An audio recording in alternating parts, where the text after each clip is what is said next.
No princípio, criou Deus os céus e a terra.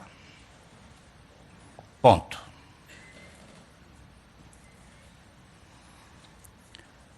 E a terra se tornou sem forma e vazia. E havia trevas sobre a face da terra, ou sobre a face das águas. E o Espírito pairava sobre a face das águas. Deus é luz. Não há nele nenhuma treva. No princípio criou Deus os céus e a terra. Deus não criou trevas. Como as trevas apareceram? Como as trevas surgiram? A terra tornou-se sem forma e vazia. A terra não era sem forma e vazia. Deus não criou a terra para ser sem forma, nem vazia. Ele criou a terra para ser habitada. Mas havia trevas sobre a face do abismo. Como as trevas apareceram?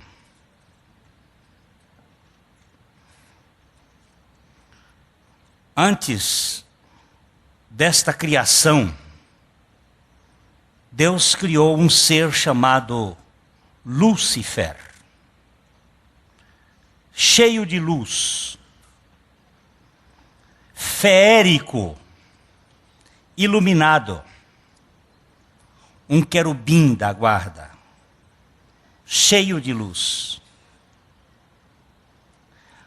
O sinete da perfeição, o mais belo entre os belos.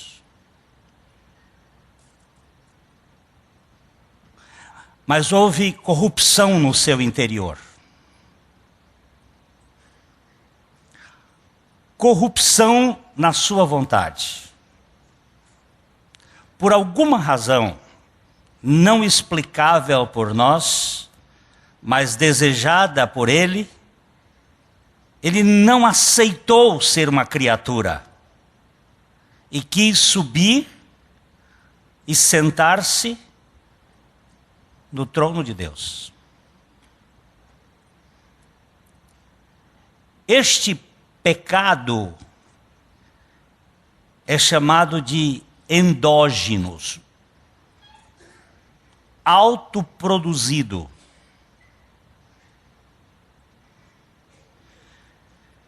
Foi o desejo de um ser criado, do ser mais lindo que já foi criado, sinete da perfeição. Essa é a expressão que o profeta Ezequiel fala dele, no capítulo 28. Era luz pura, na sua beleza, iluminado.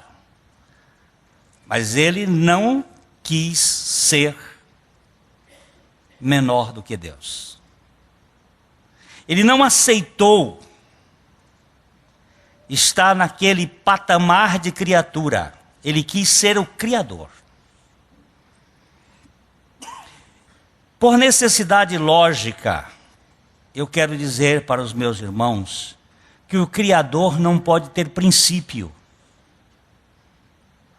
Porque se ele tiver princípio, ele terá sido criado.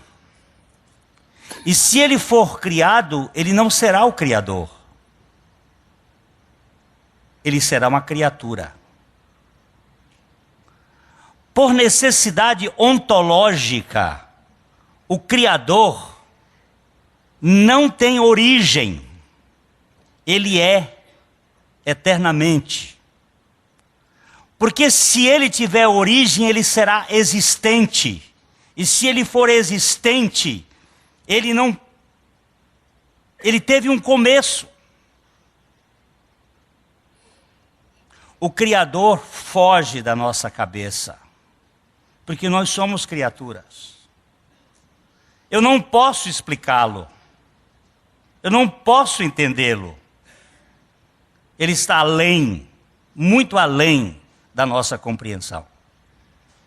Nenhuma criatura pode entender o Criador. Mas Lúcifer era um anjo. Ele está no plano de outra dimensão que não a nossa. A nossa dimensão é tridimensional. Eu tenho altura, eu tenho comprimento e eu tenho largura. Eu tenho 3 dimensões.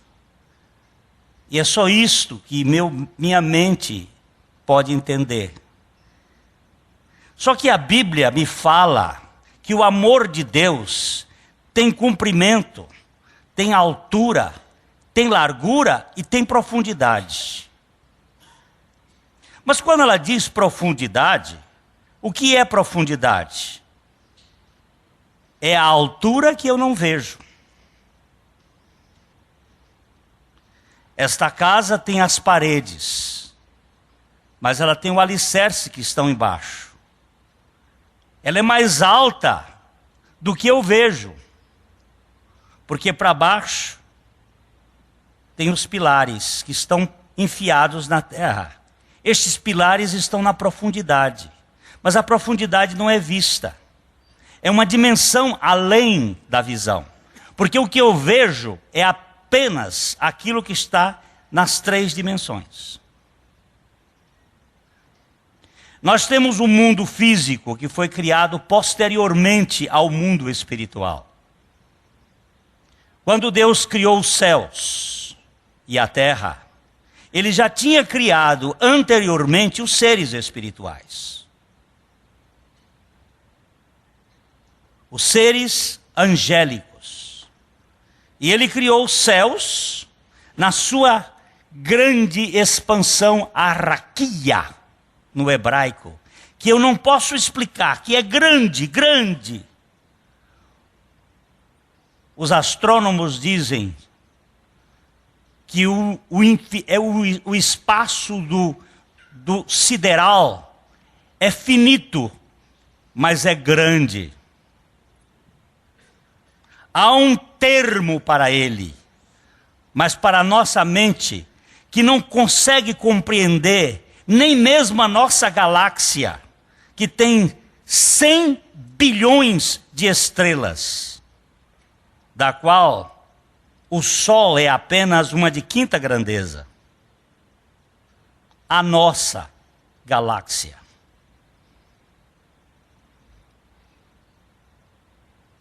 E nesta imensidão da raquia estão 100 bilhões de galáxias iguais à nossa ou maiores do que a nossa.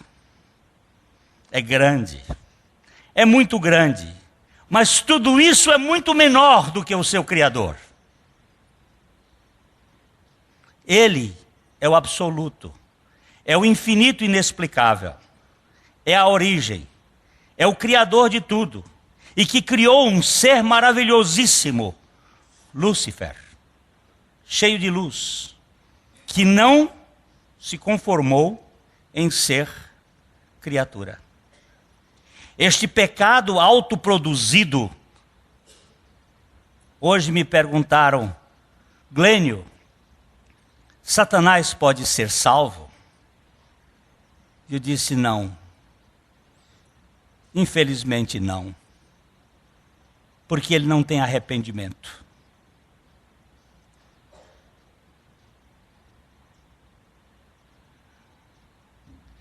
O nosso pecado, como seres humanos, não foi autoproduzido. Ele veio de fora para dentro. Ele não veio de dentro para fora.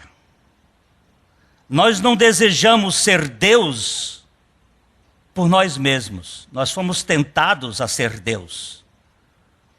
O direito tem algumas atenuantes. O crime quando é doloso ou quando é culposo. O pecado de Lúcifer, se fosse tratado do ponto de vista do direito, seria doloso. O nosso seria culposo.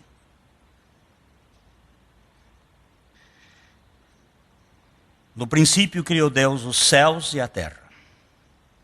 Mas a terra se tornou sem forma e vazia. Por quê? Porque houve uma catástrofe. Que catástrofe foi essa?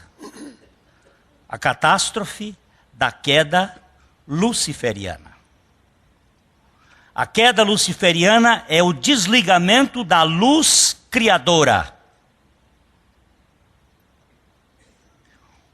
Hoje nós falávamos para o grupo lá dos homens e pensávamos no nosso celular. Porque um dia, uma pessoa aqui em Londrina me disse: Glênio, Deus é muito vaidoso, muito orgulhoso. Ele quer toda a glória e toda a adoração para Ele. E eu estava com o meu celular no bolso e tirei e disse: o que acontece com este celular? Se eu ficar usando o tempo todo, dentro de algum tempo, toda a energia que está dentro dele vai ser consumida e ele vai morrer. Vai acabar a energia. Mas para que ele possa funcionar outra vez, eu tenho que pegar um cabo, enfiar aqui e ligar em Itaipu. Eu falei Itaipu porque eu também não sabia que a energia do Paraná não vem de Itaipu, vem de Furnas. Então ligar em Furnas. Eu tenho que ligar no maior, num centro produtor de energia. Deus não precisa da minha adoração. Hoje nós conversávamos com os mendigos que estavam lá na chácara. Deus não precisa de nada. Ele não precisa de oração. Ele não precisa de adoração. Ele não precisa de dinheiro. Ele não precisa de você. Ele não precisa de ninguém. Ele é um Deus que se basta a si mesmo. E por que Ele nos criou? Porque Ele quis. Foi segundo o conselho da sua vontade.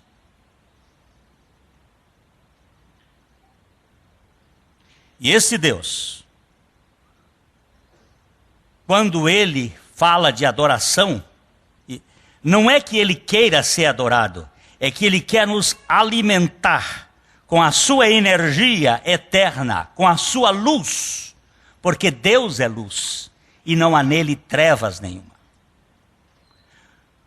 Quando se desliga da luz, da energia, a nossa vai morrendo, vai acabando.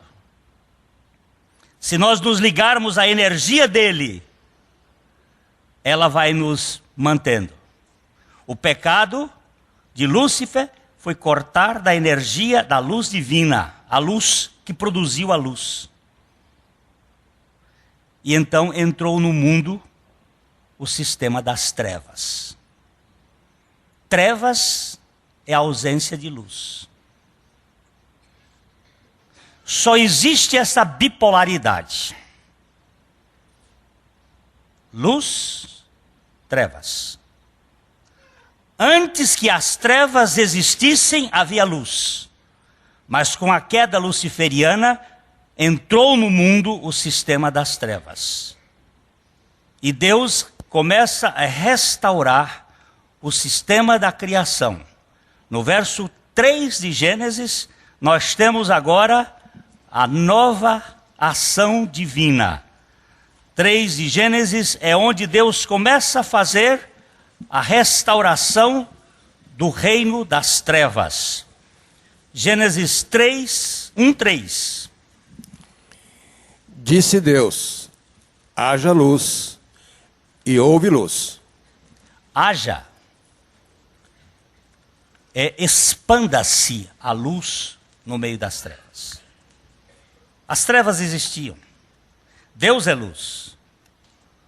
Esse haja não significa crie-se a luz, mas expanda-se a luz no meio dessas trevas luciferianas sobre o abismo e sobre o caos. E aí começa o processo restaurador de Deus. Haja luz. Verso 4. E viu Deus que a luz era boa, e fez separação entre a luz e as trevas. A luz é boa. As trevas não têm complemento. E viu Deus que a luz era boa, e fez separação entre a luz e as trevas. Isto no reino físico, que explica o reino espiritual. Há umas trevas que reinam sobre este mundo. Quem não está na luz, está nas trevas. Mesmo que veja com os olhos a luz do sol ou a luz elétrica, quem não tem Jesus Cristo vive nas trevas. O projeto de Deus é nos transplantar do império das trevas para o reino do Filho do seu amor. Eu não estou dizendo quem é batista, quem é católico, quem é protestante, quem é evangélico, quem é espírita. Eu estou dizendo que quem não tem Jesus Cristo vive nas trevas.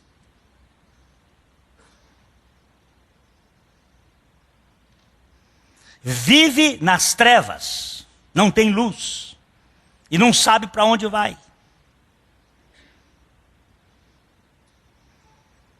O reino das trevas é o reino do egoísmo. É o reino da morte, do roubo e da destruição. Jesus disse que o ladrão vem somente para roubar, matar e destruir.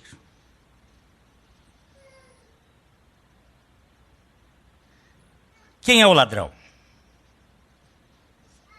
É quem administra o reino das trevas. Nenhum filho da luz rouba. Nenhum filho da luz mata. Nenhum filho da luz destrói. Quem rouba, que mata e destrói, são os filhos das trevas. São os filhos do diabo.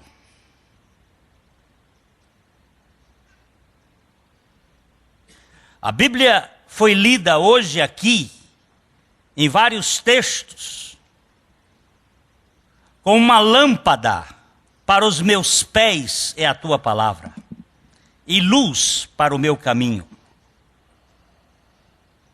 Eu não preciso ter uma luz muito longa para ver. Há um velho cântico do cantor cristão que diz: eu não peço luz para longe ver, apenas luz em cada passo ter. Eu não preciso de luz para distâncias, eu preciso de luz agora. Nos meus relacionamentos. E esse Senhor Jesus veio ser a luz. Não para me fazer um visionário do futuro, o que vai acontecer daqui 10 anos, 100 anos. Me perguntaram: Glênio, você acha que o tempo do fim tá chegando? Eu disse: eu acho. Pelos relatos da Bíblia ele está. Mas quanto tempo nós vamos ter? Eu digo: isso ficou por conta do Pai. Nem o Filho sabe. E eu não quero me aventurar a entrar num terreno secreto. Mas quero e preciso de luz para esse dia. Preciso da iluminação para o aqui e agora. A luz de Cristo. Para o meu relacionamento com minha esposa, com os filhos, com os meus irmãos, com os adversários que vivem a atacar-nos. Nós precisamos das armas da luz e não das armas das trevas. Porque nós vivemos num mundo dual. E eu não sei quem está na luz e quem está nas trevas. Eu sei que a luz veio ao mundo e aquele que o recebe está na luz. Mas a Bíblia diz que aquele que odeia está nas trevas. Aquele que não perdoa está nas trevas. É como Caim, que vivia nas trevas e não perdoou o seu irmão. Hoje nós vivemos num mundo onde as trevas comandam. Nós estamos dentro de um sistema de mentiras. A mídia, o aspecto jornalístico é controlado pelo mundo das trevas. Quando aparece isto aqui, na face deste boletim, marcha contra a violência infanto-juvenil, falando que lá na Europa agora estão preparando os pacotes para a Copa de 2014, eu estou lembrando de 1914, que foi a primeira guerra destes endemoniados da destruição do mundo, do racionalismo estupidificado. E 2014 vai ter uma Copa no Brasil que não tem nem condição de produzi-la, porque as nossas autoridades não estão cumprindo com nenhum dos cronogramas estabelecidos. Já estão gritando, devolvam a Copa para a Inglaterra. Ela tem condições. Mas os interesses econômicos vão fazer funcionar a mentira da enganação, como foi a grande mentira do jogo Santos e Corinthians hoje, para manter as pessoas iludidas em cima de mentiras. E a gente enganados pensando que estamos nos divertindo com pão e circo. Enquanto eles estão preparando turismo sexual e já preparando crianças de 8 anos para terem 11 anos, virgens, custando R$7.000 uma relação com uma criança dessa para dar dinheiro a pais. Isso é trevas. Isso é poder das trevas. E a gente cruza os braços e assiste de modo acomodado. Não podemos fazer nada. Eu sei que uma formiga tem muito pouco poder. Mas uma pessoa pode morrer de uma mordida de uma formiga. Basta que ela seja alérgica.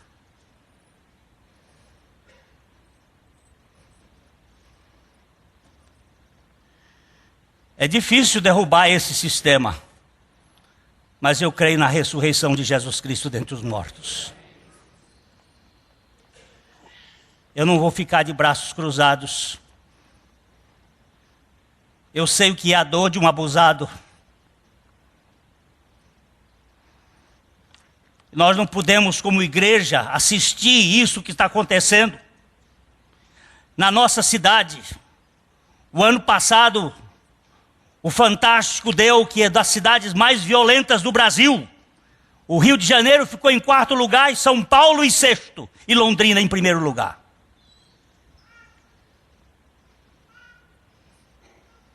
Isso em relação ao número de habitantes.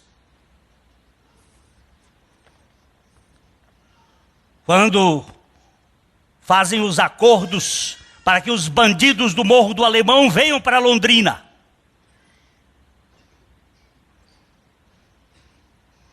Debaixo da barba dos chamados políticos que nós elegemos. Essa democracia é hipócrita e mentirosa.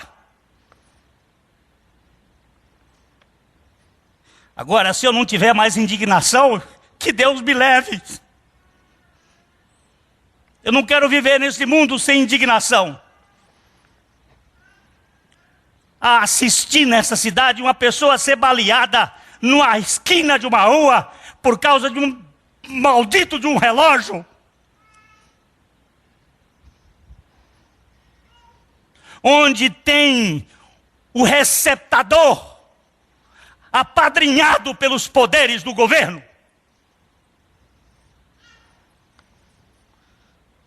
Isso é coisa das trevas e não da luz.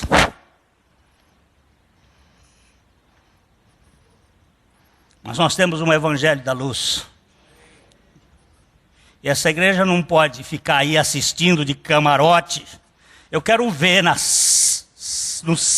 quarta-feira, às 18h30, ali no monumento da Bíblia. Quem é que tem cara para levantar a cara? Porque quando a Dô está lá no bairro do União da Vitória, é longe, são os favelados, está longe. Quando está lá no bairro seguinte, é lá longe. Quando está na quadra seguinte, é lá longe. Quando está na casa do vizinho, também é longe. Mas quando chegar na sua casa, aí vira vítima.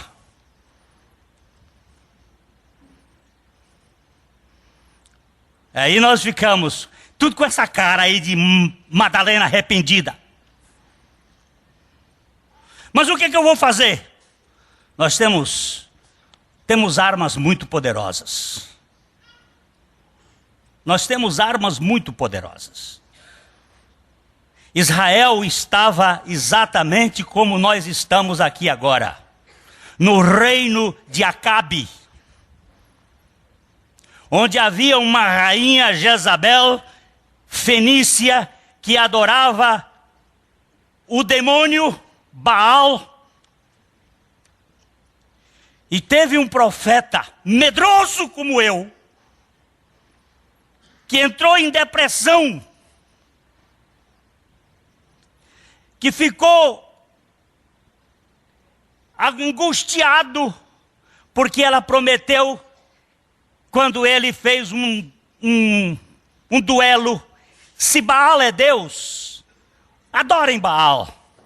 Mas se Javé é Deus, adorem Javé.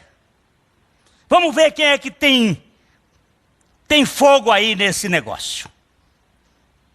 E eles acharam que a ideia era boa. Puseram 2 bezerros em cima de 2 altares, e os 450 profetas de Baal começaram a clamar desde a manhã até meio-dia, se chicoteando e gritando, e nada de fogo. E o profeta fraco, porque a minha Bíblia diz que Elias era um homem sujeito às mesmas fraquezas que nós.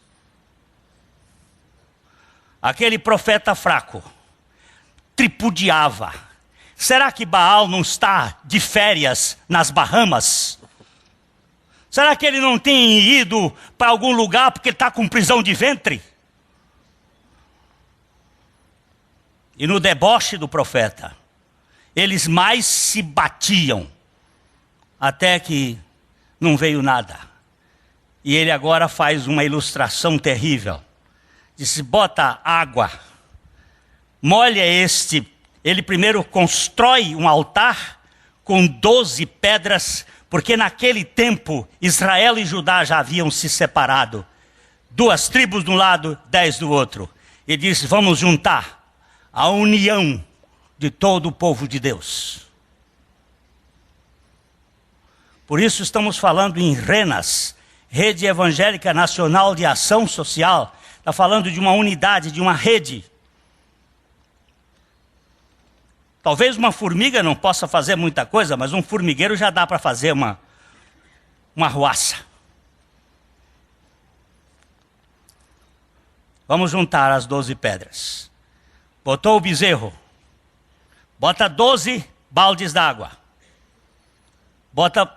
Enche isso aqui de água. Põe mais água. E põe mais água. E quando a água já corria nos regos, ele levanta e disse: Javé, só o Senhor é Deus.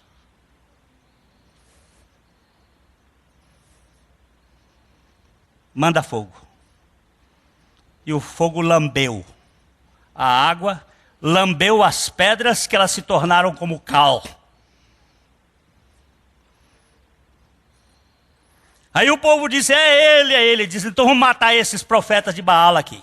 E não ficou um. E no outro dia Jezabel disse assim: não me chamo Jezabel, se amanhã não vai acontecer com este profeta o que aconteceu com os profetas do meu Deus Baal. E ele tremeu nas pernas. Um homem corajoso desse fraquejou com a voz de uma mulher. E ele deitou debaixo de um zimbro, uma planta que era frondosa, e ali ele dormiu em depressão. O anjo acorda ele. Acorda, sonolento. Ele acordou, tinha um braseiro e um pão. Ele comeu e estava tão profundamente deprimido que dormiu. E o anjo acordou ele outra vez e disse: levanta, homem. Sabe para onde ele foi? Em vez de ir para a casa de Jezabel, foi para Horebe, foi para o Monte Sinai. Viajou 40 dias e 40 noites sem comer. Entrou na toca e ficou lá dentro guardado. E se enfurnou e disse: vou morrer. Se eu morrer com a Jezabel, eu morro aqui de fome. Eu vou ficar aqui escondido. E Deus é muito original. Ele faz umas coisas que só ele sabe fazer. Ele começa com um barulho. Ele saiu de dentro da toca porque o negócio era assombroso. Talvez um tornado que quebrava pedras, uma tempestade. E ele olhou e procurou e não estava Deus. Daqui a pouco um terremoto mexeu tudo e não estava Deus. Daqui a pouco uma tempestade e não estava Deus. Ele ia e entrava, ia e entrava, ia e entrava. Daqui a pouco um vento suave, um cicio, uma brisa. E então o Senhor fala: o que você está fazendo aqui, Elias?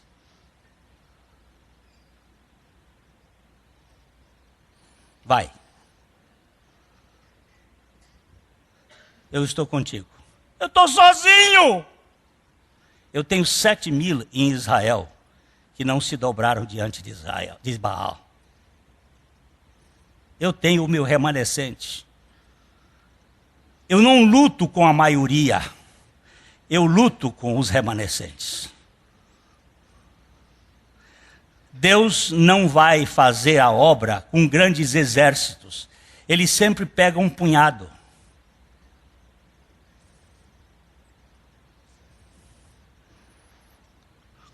Quando Gideon tinha que enfrentar os midianitas, eram 132 mil. Ele manda tocar a trombeta e sai tocando chofar em todo Israel. Apareceram 120 mil. 120 mil dos midianitas. Ele mandou tocar, apareceram 32 mil. Mas 32 mil para lutar com 120 mil é uma covardia. É um quarto. E Deus diz, tem gente demais. Vamos selecionar. Vamos tirar um bocado dessa escória que está aí. Quem é medroso? Quem borra nas calças? 22 mil caíram fora. Já tirou pelo medo. E aqui nós já vamos selecionar alguns. Por Londrina. Em bem de Londrina. Os medrosos que caiam fora. Os covardes. Porque vocês não vão entrar no reino dos céus. A Bíblia diz que no reino de Deus não entram os covardes, os medrosos. Vocês já pertencem ao Pai de vocês. 22 mil, ficaram 10. Agora é que o negócio fica pior. Eram 120 mil contra 32 mil, agora são 120 mil contra 10 mil. Deus diz, tem gente demais. O senhor está louco? Eu sempre sou louco com os meus métodos. Vamos ver quem sabe beber. Leva na beira do riacho e bota o povo para beber. E fica examinando. O que baixar como a boca, como estúpido, esse você deixa para fora. Tinha gente que chegava morto de sede, baixava a boca e Gideão só olhando e contando.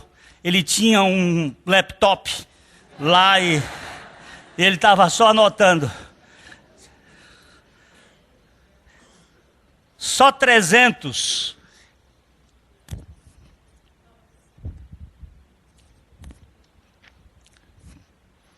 Bebia, mas vigiava. Metia água e jogava como o cachorro com a língua e... Ele disse, pega esses 300, mas basta. Mas 300 é... Gente, 120 mil. Aí Deus diz, vamos fazer a estratégia, Gideão. Pega um pote. E pega uma luz. Uma lâmpada, uma tocha, enfia a lâmpada dentro do pote e panha uma corneta, um chifre de carneiro, um chofá. Eram só 300, com um pote, uma lâmpada, um chifre de carneiro. E quando tocar uma trombeta especial, todos vão, ao mesmo tempo, tocar sua trombeta e quebrar a tocha. Quebrar o vaso. Eles se puseram em todo o vale de Jezreel, em toda a redondeza. Lá embaixo estava o exército de Midian.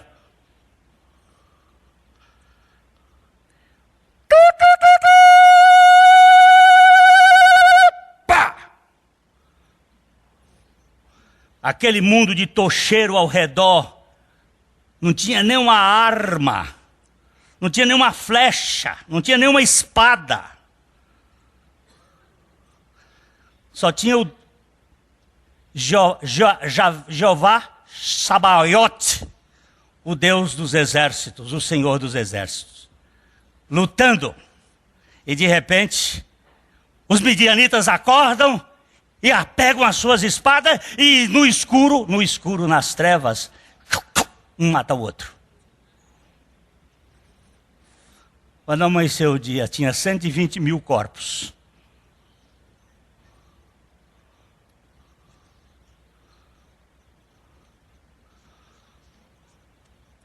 É grande o exército deles, Glênio.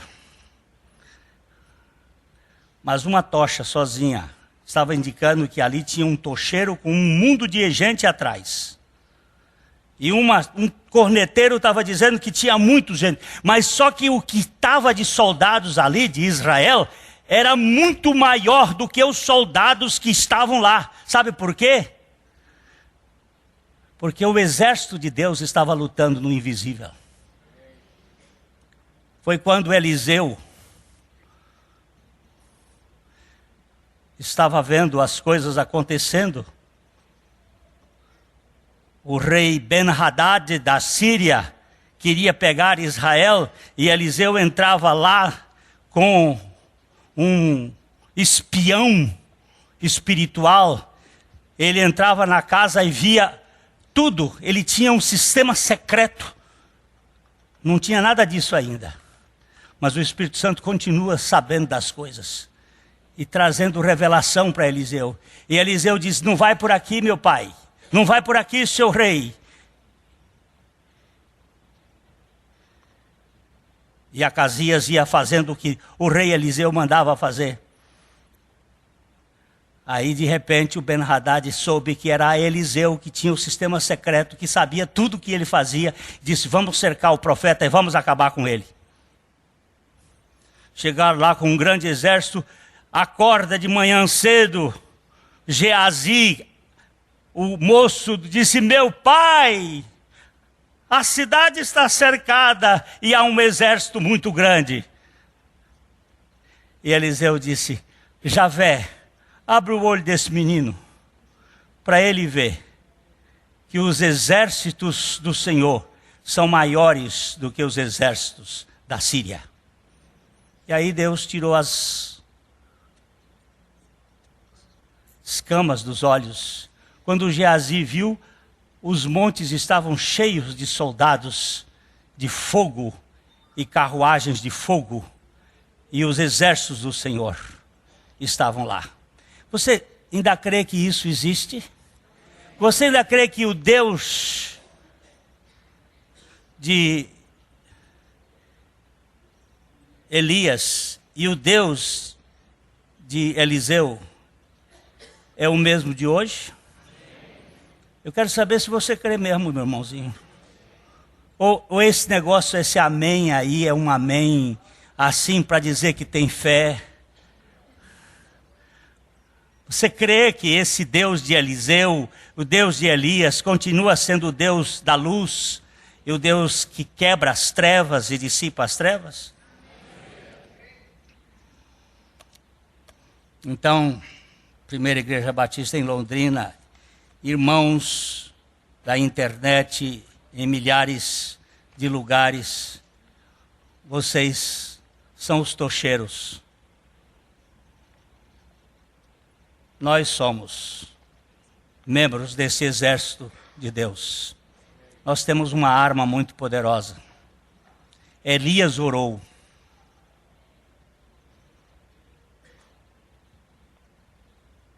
Elias orou. E Deus fechou o céu por 3 anos e 6 meses. Elias era o profetinha fraco. Parecido com você e comigo. Um dia um irmão disse assim: Pastor Glênio, um crente não pode ter depressão, não é verdade? Eu digo: não, é mentira. Ele disse: mas o pastor outro dia falou na televisão. Ele disse: um mentiroso. Nós temos muitos deprimidos na Bíblia. Eu vou começar com Moisés, passo por Elias, passo por Jonas, passo por Paulo e vou até Jesus. Jesus teve uma grande depressão.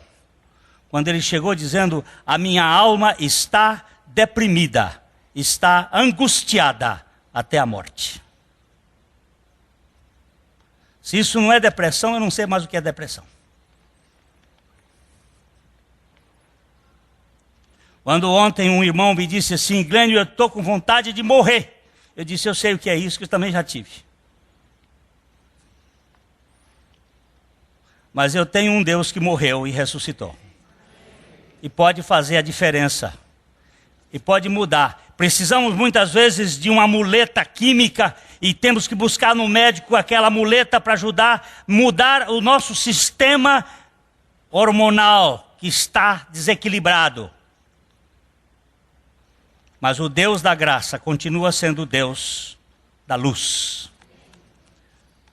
Eu estou falando isso, meus irmãos, porque a luz veio ao mundo e os homens amaram mais as trevas do que a luz. Mas ele disse: todo aquele que crê em mim, esse verá a luz da vida, a luz que alumia, que dá sentido. Eu não vou ficar refém do medo, das trevas, desse sistema. Por quê? Eu vou terminar dizendo o seguinte: quando aquele general, aquele senador romano chegou perante Adriano, o imperador, Adriano disse: você se tornou cristão, não é verdade? Ele disse: é verdade. Então eu vou lhe desterrar. Ele disse: para onde? Para uma ilha bem distante, você vai ficar lá, longe dos seus. Ele disse: lá será um céu, porque eu estarei na presença de Deus. Eu vou confiscar todos os seus bens. Ele diz: quais? Todos os que você tem. Eu não tenho nenhum, tudo pertence ao Senhor. Então eu vou lhe tirar a vida. Ele disse: que vida? A sua vida. Eu já morri com Cristo, Cristo é a minha vida. Adriano ficou tão decepcionado que largou ele.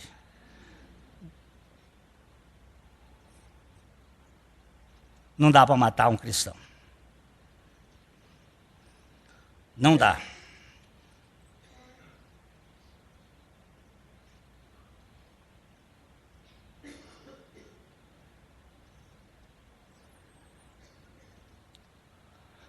Você não sabe tocar isso não, né?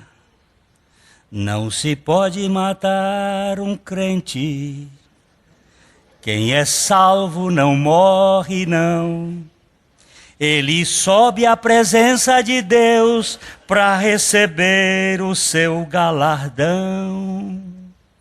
Roupas alvas tão limpas e puras, ele veste para a vida maior. Perde tudo por amor a Cristo, para viver uma vida melhor. Não se pode matar um crente. Jesus não mente, falou assim. Quem perde a vida por mim tem sorte, porque sua morte não é o fim. Olha lá, gosto de ver gente que pega o tom na hora. Os romanos se divertiam vendo as feras matar os cristãos. Não sabiam que lá nas arenas gotas de sangue eram grãos que brotavam e se espalhavam, e de Deus recebendo poder para provar aos reis deste mundo que um crente não pode morrer.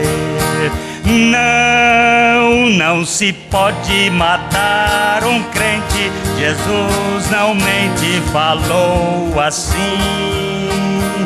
Quem perde a vida por mim tem sorte, porque sua morte não é o fim. Meu irmão, por que estás com medo de quem pode tua vida tirar?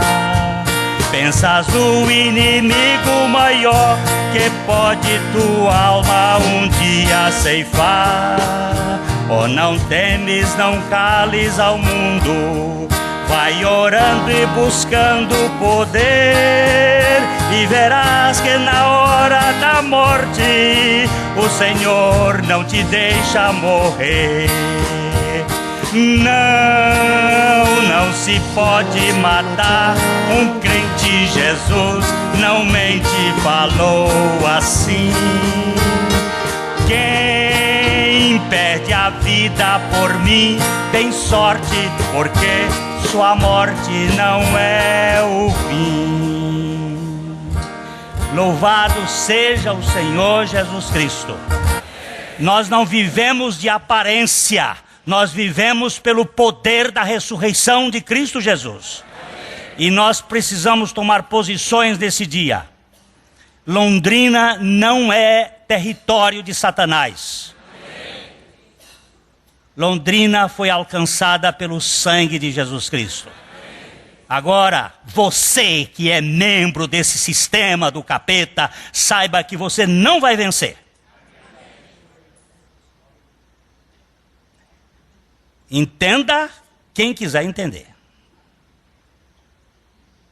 Se matar um crente, vai surgir mais gente levantando, porque gotas de sangue são grãos que vão brotar para que vidas sejam proclamadoras do Evangelho de Jesus Cristo.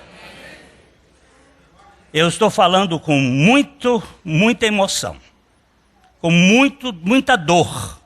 Essa semana eu não consegui dormir. E a luta é grande, mas maior é aquele que reina nesse mundo. Não existem dois deuses no mundo, só existe um. Esse Deus chama-se o Deus Altíssimo. Satanás não é Deus. Satanás é uma criatura. E Satanás está sob o poder de Jesus Cristo. A mensagem que você acabou de assistir faz parte do Ministério de Comunicação Palavra da Cruz. Temos um grande acervo de estudos bíblicos em áudio e vídeo. Distribuímos também, gratuitamente, o jornal mensal Palavra da Cruz. Entre em contato conosco pelo fone fax 0 operadora 43 3322 3037 ou pelo e-mail com@palavradacruz.com.br. Visite-nos também pelo site www.palavradacruz.com.br. Graça e paz.